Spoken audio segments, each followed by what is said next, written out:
Bem-vindos a esta nossa conversa. Hoje vamos mergulhar em alguns artigos bem específicos da Constituição de 88, do 51 ao 58. Temos aqui o texto constitucional, né, que basicamente define como a Câmara e o Senado funcionam. Exatamente. Esses artigos são tipo assim, o manual de instruções do nosso Congresso Nacional. Eles detalham as tarefas de cada casa, sabe? As competências exclusivas Certo. e também as regras para os parlamentares, né? Deputados e senadores. Seus direitos, deveres, as imunidades famosas. E as proibições também, imagino. Sim, claro. E como o Congresso se reúne, como as comissões trabalham no dia a dia, é a arquitetura do Legislativo Federal. Então, a nossa ideia aqui é ir um pouco além da leitura, né? Tentar entender a lógica por trás disso tudo. Por que essa divisão? Por que essas regras para eles? Como funciona essa engrenagem? É isso aí. Vamos destrinchar essa engenharia constitucional. Ok, vamos lá então. Começando pela divisão de tarefas. Artigo 51, competências só da Câmara dos Deputados. O que chama mais atenção ali? Olha, uma das coisas mais impactantes, sem dúvida, é autorizar que se abra um processo contra o presidente e o vice, ministros de Estado. É um poder de controle muito forte. E precisa de muito voto cá isso, né? 2/3, não é? Exatamente, 2/3. Justamente para não ser algo trivial, né? Para ter um peso político grande. Faz sentido que venha da Câmara primeiro essa autorização, por representar o povo mais diretamente, talvez. Tem essa lógica, sim. É um primeiro filtro, digamos assim, vindo da representação popular para um ato tão sério contra o executivo. Fora isso, a Câmara também fiscaliza as contas do presidente, se ele não apresentar no prazo, e cuida das suas coisas internas, tipo regimento, organização. Essa autonomia interna é interessante.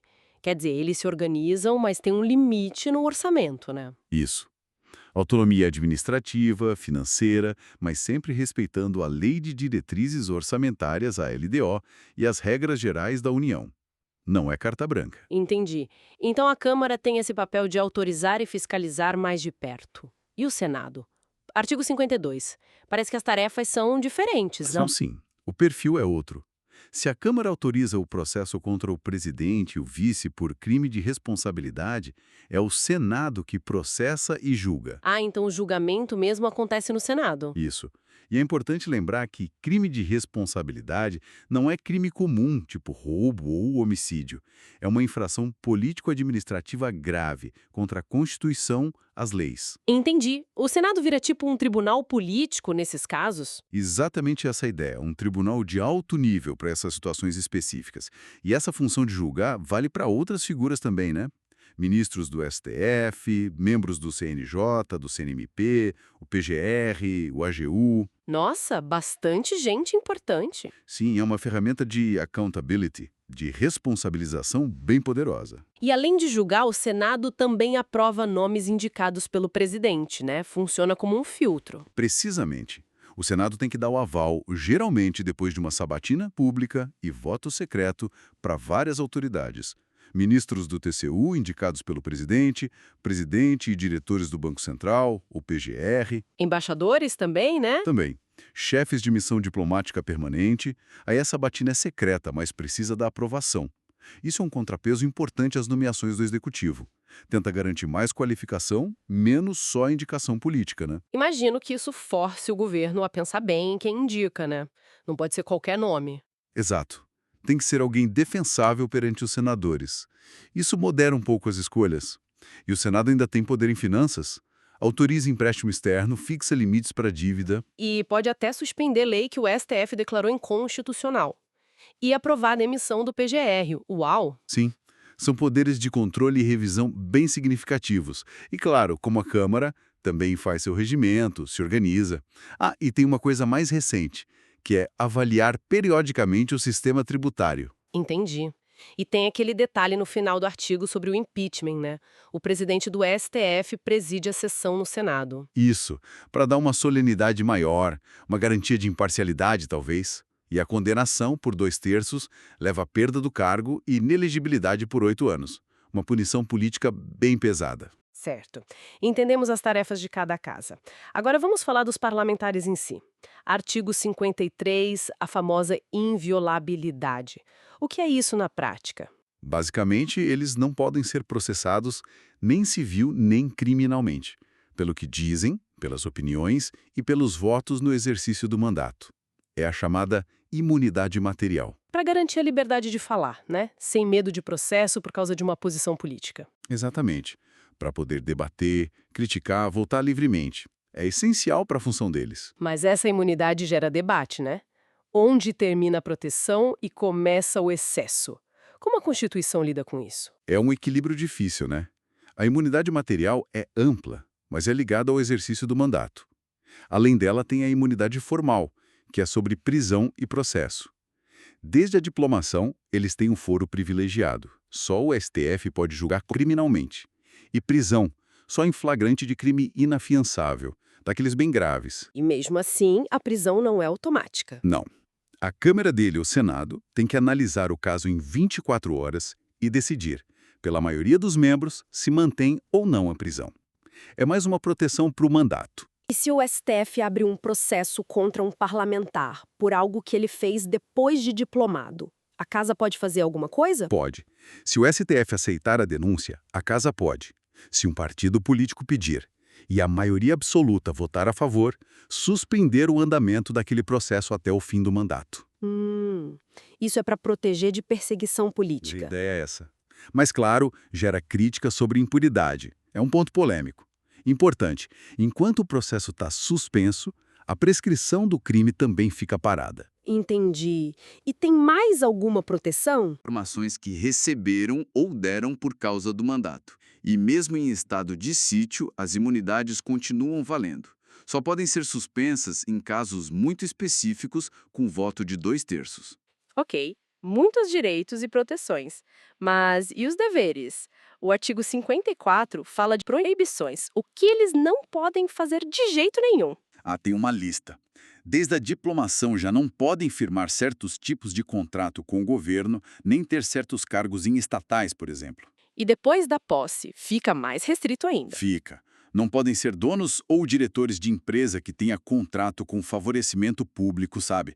Nem ocupar cargo de livre nomeação, aqueles de confiança, ad nutum. E também não podem advogar contra o governo ou entidades públicas. A ideia é evitar conflito de interesse. Faz sentido. E se não cumprirem essas regras? Ou se fizerem algo muito errado?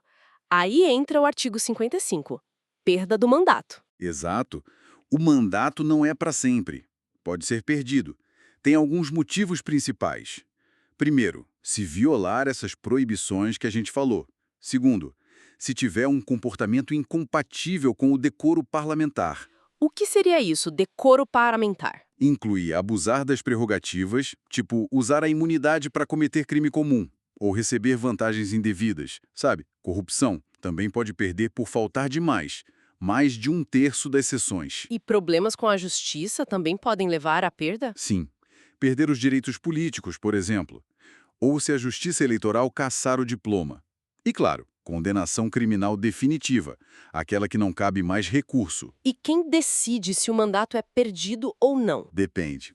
Em casos como quebra de decoro ou condenação criminal, é a própria casa que decide, por voto da maioria absoluta. Tem que ter defesa, todo um processo. Em outros casos, tipo faltas ou perda dos direitos políticos, a mesa diretora só declara a perda. E tem aquela regra da renúncia, né? Não adianta renunciar para fugir do processo. E isso, muito importante. Se o parlamentar renuncia enquanto está rolando um processo que pode levar à cassação, a renúncia fica suspensa até a decisão final do processo. Não dá para escapar assim. Mas tem situações em que o parlamentar sai temporariamente e não perde o mandato, né? O artigo 56 fala disso. Tem sim. Se ele for nomeado ministro, secretário de Estado ou para uma missão diplomática temporária, ele se licencia, vai para o cargo e o suplente assume no lugar dele. O mandato fica lá, guardado. E licença por doença. Ou para cuidar de assunto pessoal. Também não perde o mandato. Por doença, é licenciado. Para assunto particular, pode tirar licença sem salário, por até 120 dias por ano legislativo.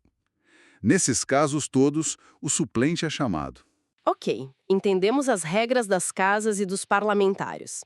Agora, como essa máquina toda funciona no tempo? O calendário do Congresso, artigo 57.